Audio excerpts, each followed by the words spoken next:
Condom versus blender. Let's go.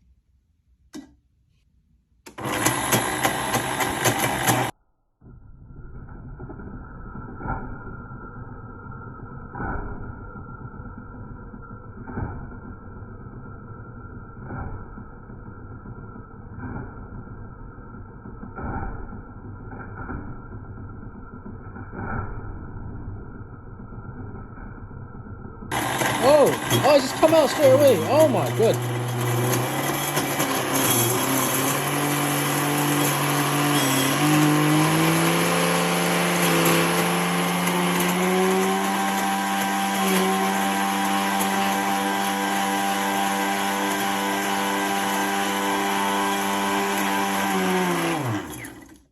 Wow. Okay, let's see what's happened. It just came out straight away, like everything. Yep, that is one unusable condom. That ain't gonna work. Okay, so it just came out everywhere. It looks like that. And that condom is unusable. But yeah, hope you enjoyed that video. Let's see what else we're gonna put in the blender. Like, share, subscribe, comment below. Thank you very much for watching. Let's go.